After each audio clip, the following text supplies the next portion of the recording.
Eh bien, salut tout le monde, c'est Nuit. On se retrouve aujourd'hui pour une nouvelle vidéo. C'est un nouveau concept où je vais interviewer les gens qui ont testé le Flip. Du coup, le Flip, c'est quoi? C'est un mélange de LSD, de MDMA et de 2CB dans cet ordre-là, ou bien avec des molécules similaires. Du coup, aujourd'hui, on se retrouve avec H.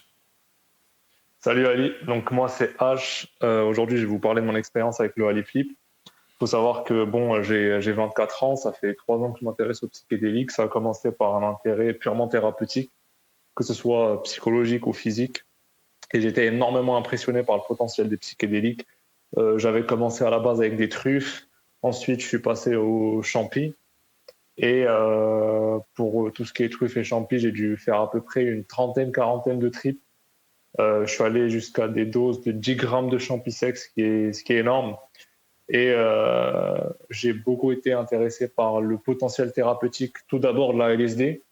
Puis quand j'ai vu que ça pouvait être combiné à d'autres substances comme celles dans le Haliflip, bah, directement ça a stimulé en fait mon intérêt par rapport à ces substances-là.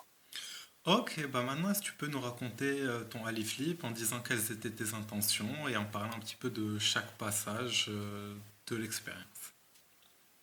En fait, pour le Haliflip, je m'étais préparé avant en faisant des microdoses de LSD ou des faibles doses pour voir un peu comment c'est le LSD, parce que les gens disent que c'est un peu différent des champis, donc je voulais voir ce que ça donnait. Et une fois que je me suis familiarisé avec des faibles doses, c'est là où je me suis lancé. J'ai fait un Haliflip où il faut savoir déjà que je suis très sensible aux psychédéliques et le LSD, enfin beaucoup plus au LSD. Et bah, j'ai fait un Flip où j'ai utilisé le CPLSD, donc 60 microgrammes avec le 5-MAPB qui lui a un effet un peu moins stimulant que la MDMA. Et bon, moi je suis pas trop stimulant, donc j'ai opté pour ça. Et pour finir, le 2CB pour vraiment venir clôturer le trip. Et donc tout ça, ça fait un Aliflip. Ok, parfait. Bah, maintenant que tu nous as bien décrit les dosages et tes intentions, est-ce que tu peux nous raconter un peu comment s'est passée l'expérience? Donc alors, je me souviens, j'avais pris la dose de 60 microgrammes de CPLSD vers 15h30. Ça a mis beaucoup de temps à monter, surtout la CPLSD, ça met à peu près 4 heures. Donc vers 3h15, 3h30, j'ai pris 60 mg de MAPB, de 5 MAPB. Puis dès qu'il y a eu le pic, c'était très très intense parce que ce que j'ai bien aimé avec le 5 MAPB, c'est que ça enlevait un peu les petits effets anxiogènes de la LSD, où tu te sens juste un peu stagné dans le trip, le trip qui est carrément, je vais pas dire plat, mais qui reste intense pendant les 5-6 heures après le pic. Ben là, la 5e APB, ça a un peu régulé cet aspect-là, ça faisait moins peur, ça permettait d'aller plus loin. Puis, on va dire 2-3 heures après la 5e APB, bah, j'ai pris une très faible dose de 2CB. J'ai lu que ça servait à rien de prendre de grosses doses, surtout avec le Haliflip. C'est surtout pour venir parachuter le trip, pour enlever un peu les effets négatifs que l'on peut ressentir de la LSD et de la 5-MAPB. Pour le 2CB, j'ai pris, je pense, entre 6 et 8 mg. Ok, parfait. Je voulais te demander, bah, par exemple, dans ton trip, comment tu as vu l'intérêt thérapeutique du Flip? Alors, parce que j'avais utilisé les champis à but thérapeutique, ce qui manquait un peu dans les champis, c'est que ça durait pas très longtemps, ça suffisait pas pour venir ancrer l'expérience en soi et pour laisser le temps au corps de bien comment dire, en quelque sorte digérer le trip. Et c'est quelque chose que j'ai retrouvé en fait avec le Haliflip, principalement avec le LSD, parce que je pense que le Haliflip sans le LSD, ça marcherait pas aussi bien. Mais en fait, ce qui s'est passé, c'est que avant de faire le Haliflip, j'ai vraiment pris tout ce qu'il fallait pour optimiser le corps. Donc, ça va être thé vert, niacine, crinière de lion, ginkgo. Il y a tout un monde aussi de nootropiques qui permettent d'optimiser d'un point de vue thérapeutique pour bien accueillir l'expérience psychédélique. Et bah, en fait, ce qui était bien, c'est que je sentais vraiment que mon corps se libérait. Il y avait des moments où j'avais des sortes tu sais, d'anxiété ou de peur. Mais en fait, avec la 5-MAPB, tu te relâches et tu acceptes cette anxiété, tu acceptes cette peur, tu acceptes ce qui te dérange un peu dans ta vie. Et en fait, ça passe tout seul. Genre, c'est au bout de 5-10 minutes, ça passe et là, tu te sens bien, tu te sens libéré.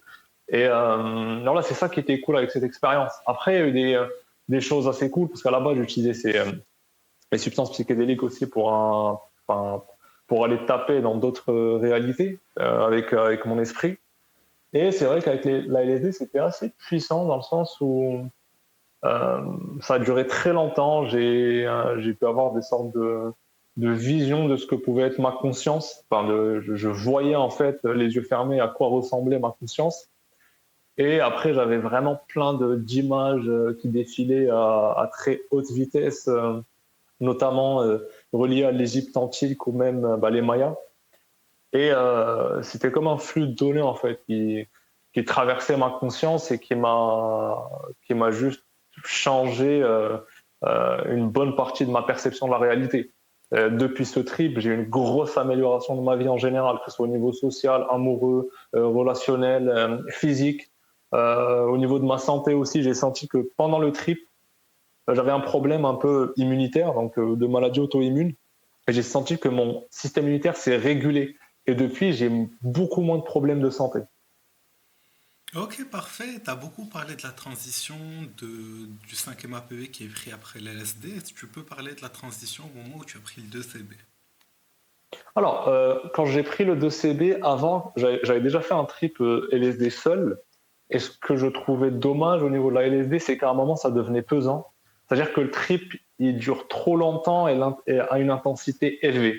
Alors que là, quand j'ai utilisé la 2CB vers on va dire pas la fin du trip, mais tu sais, plus 8, après la prise de LSD, bah en fait, ça s'est fait vraiment très légèrement. C'est comme si comme si tu descendais dans un parachute.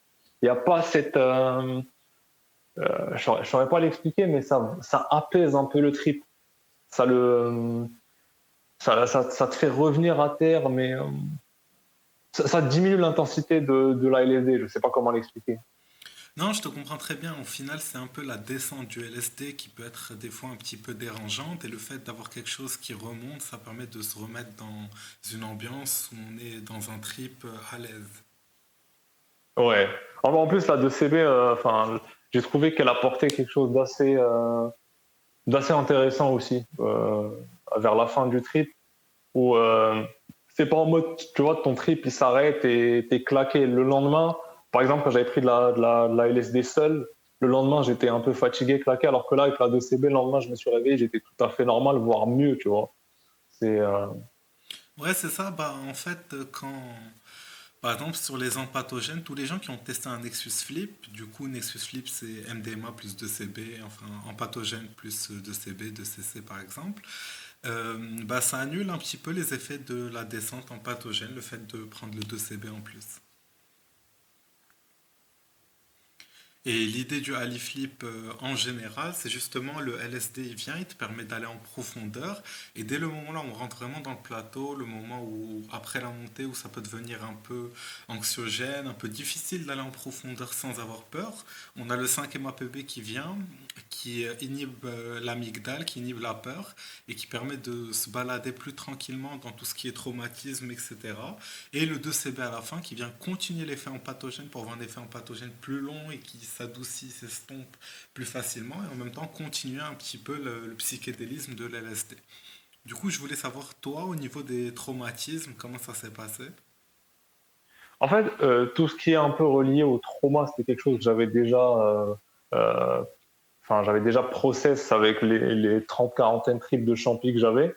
Mais là, avec la LSD, c'était tellement différent parce que je sentais que mon cerveau s'activait vraiment totalement, genre des zones de mon cerveau que j'ai jamais senties de ma vie, je les ressentais à ce moment-là.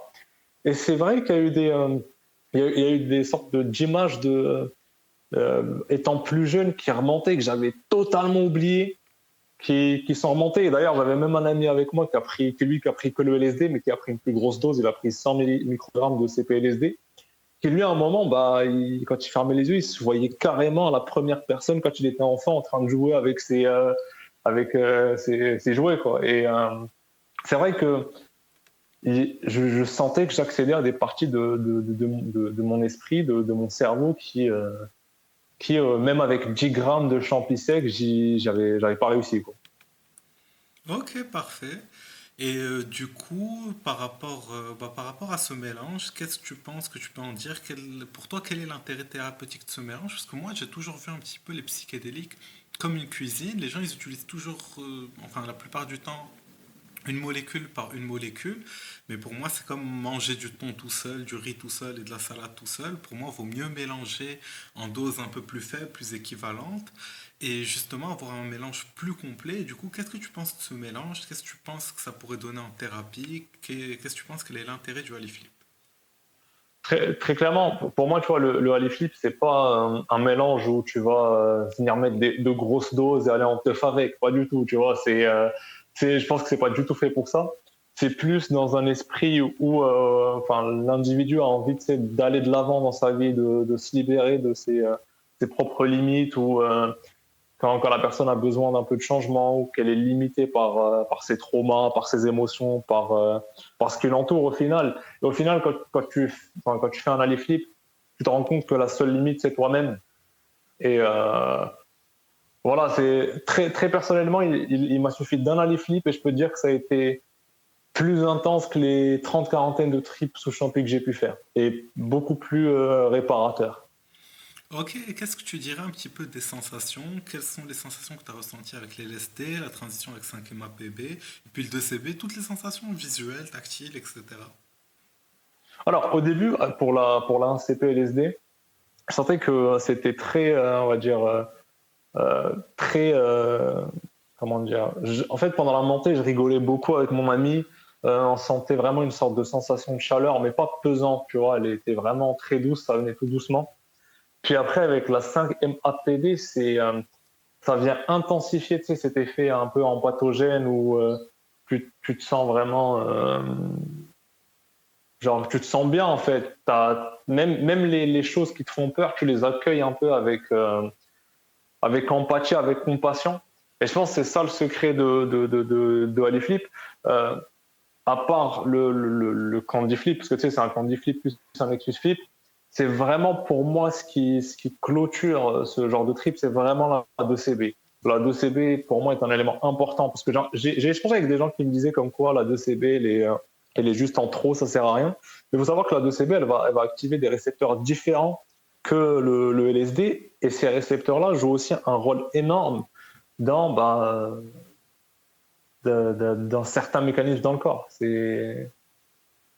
Ouais, c'est ça. Bah justement, un candy flip, pour avoir testé beaucoup de candy flip, le problème c'est que ça s'estompe de manière assez violente. Ça veut dire la fin, elle est assez rude et du coup, on a du mal parfois à intégrer tout ce qui s'est passé, vu que d'un seul coup, on rentre dans un état où on est un petit peu très fatigué, parfois dépressif, alors que le 2CB permet de faire vraiment une chute de la sensation de bien-être empathogène de manière très douce et justement il y a un côté un petit peu nuageux et psychédélique qui permet de continuer l'expérience pendant plusieurs heures. Combien d'heures a duré ton trip? Ça a duré très longtemps, hein. Ça a duré, vu que le 1CP LSD, tu sais, ça dure minimum 14 heures. Le trip, il a duré 16h, 17h. Je me rappelle, je me suis endormi vers 5h. Je me suis levé vers 9h. Quand je me suis levé, j'avais encore des visuels. Donc ça a duré très, très longtemps quand même. Mais Et tu dirais quoi du moment avant de t'endormir? Parce que souvent avec un trip au LSD classique ou encore plus avec un candy flip, ça peut être très difficile de s'endormir et d'atteindre le sommeil. Et des fois, c'est vraiment pas agréable. alors, ce qui était difficile, enfin, dormir, ça a été très simple. Il y a vraiment pas eu de problème sur ça. Ce qui a été difficile, c'est vraiment au niveau de la faim. Tu vois, tu n'as pas de sensation de faim, tu n'as pas envie de manger, mais tu sens que ton ventre, un peu, tu sais, il tourne. À un moment, ça devient pesant. Heureusement que j'avais du gingembre avec moi, ça marche super bien, c'est pour les petites nausées qui peuvent arriver avec les psychédéliques. Mais à part ça, le sommeil, j'ai vraiment pas eu de problème. J'ai même super bien dormi. Ok, parfait. J'aimerais te demander comment ça s'est passé l'afterglow, c'est-à-dire les jours et les semaines qui ont suivi ce trip. Alors, l'afterglow, le lendemain, c'est vrai que j'avais envie de beaucoup dormir, mais c'était pas, tu sais, tu dors parce que tu es ultra claqué et que tu te sens maintenant, c'était juste, je dormais en mode je récupérais. Et c'était très paisible, tranquille, j'avais plein de pensées, tu sais, un peu positives, dans le sens où je mettais en place, tu sais, des étapes pour pouvoir changer ma vie et vivre la vie que j'ai envie de vivre. Puis par la suite, c'est là où j'étais un peu étonné. J'avais énormément de problèmes digestifs et après le trip, j'en avais presque plus. Ça fait à peu près combien de temps? Ça fait un mois à peu près. Et depuis, bah, avant, j'avais du mal à manger. J'arrivais à manger maximum 5, 6 aliments. Et là, vraiment, ce que j'ai ressenti, c'est comme si tu sais, le système nerveux au niveau de mon ventre qui s'est totalement réactivé, qui s'est remis en marche. Et depuis, bah, je vis la vie vraiment avec beaucoup de sensations. Avant, j'avais une certaine anédonie qui a totalement disparu et franchement, ça m'a aidé partout, quoi. Ça m'a aidé au niveau physique, relationnel, amoureux, même professionnel. Donc, Ouais, c'est ça. Bah, justement, ce mélange, c'est l'idéal pour complètement reprogrammer son cerveau. Parce qu'au début, on a le LSD qui permet de complètement déconditionner l'expérience. Du coup, pour les curieux, je vous laisse juste en haut une vidéo sur le déconditionnement sous psychédélique. Et justement, après, on rentre dans l'effet empathogène qui permet dans cette profondeur de faire un petit peu ressurgir les traumas sans trop avoir peur pour justement complètement nettoyer les zones du cerveau qui étaient, on va dire, blessées ou meurtries ou qui avaient du mal à communiquer, en créant aussi de nouvelles connexions neuronales, ce qui se passe avec tous les psychédéliques. Et puis le 2CP à la fin qui permet de continuer l'expérience en allant visiter ces zones qui justement ont été guéries un petit peu par le candy flip qui s'est passé avant et qui permet de naviguer dans de nouveaux secteurs du cerveau et justement de créer quelque chose de nouveau. exactement. Et surtout, point important, ça sert à rien de doser énormément de CB. Sinon, je pense que ça fera l'effet inverse. Ouais, c'est ça. Ça m'est arrivé une fois dans un Ali Flip de prendre 40 mg de CB et j'ai juste tapé un gros bad parce que c'était beaucoup trop puissant. Je pense que 12 mg, c'est une moyenne qui est parfaite et que dépasser 20 mg, il n'y a vraiment aucun intérêt.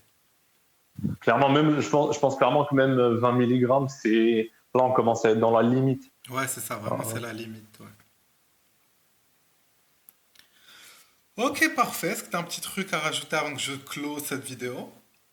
le dernier truc que j'aimerais rajouter, c'est, enfin, pour les gens qui veulent faire un Ali flip, c'est vraiment de bien manger avant de le faire parce que vous allez vraiment venir puiser à fond les ressources de votre corps pour pouvoir avoir l'effet un peu thérapeutique parce qu'au final, ces substances-là vont créer une sorte d'accélération métabolique qui va permettre de faire bouger les choses à l'intérieur de vous. Vraiment bien s'alimenter et surtout bien se ressourcer en antioxydants. Ça va être tout ce qui est thé Ouais. vert, vitamine C, vitamine E et tout ce qui va avec. Et boire beaucoup d'eau, bien sûr, parce qu'on a trois molécules qui déshydratent un petit peu, surtout l'empathogène. Du coup, voilà. Bah, du coup, je pense que c'est bon, on a fait le tour. Bah, du coup, les amis, je tiens à préciser que ce n'est pas une incitation à la consommation ou non de substances légales ou illégales. Je tiens à dire que dans ce nouveau concept, n'importe qui est le bienvenu. Du coup, si jamais l'un d'entre vous a testé le Aliflip ou a envie de tester, je suis disponible sur Discord par email pour en parler. Et s'il y a quelqu'un qui a testé l'expérience, bah, qui vienne vers moi s'il a envie de partager ça. Et voilà, n'importe qui peut se faire interviewer pour le Aliflip et pour partager un petit peu son expérience. Parce que je suis convaincu que ce mélange a énormément de potentiel et j'aimerais vraiment lui donner l'occasion de vraiment d'être partagé au plus de gens possible qui ont assez d'expérience pour atteindre ça. Du coup, merci H pour ta présence. Avec plaisir. Et voilà tout le monde. Du coup, sur ce, je vous laisse. Je vous laisse juste ici une vidéo sur le Ali Flip que j'ai fait avec ma copine. Juste ici, mon plus gros Candy Flip. Et je vous laisse aussi ma playlist sur le Ali Flip où il y a un petit peu toutes les vidéos. Je parle d'abord du Candy Flip, du Nexus Flip, avant de parler du mélange, où il y a les timings et tout, etc. Du coup, c'était tout pour moi. Merci tout le monde. Hasta la vista.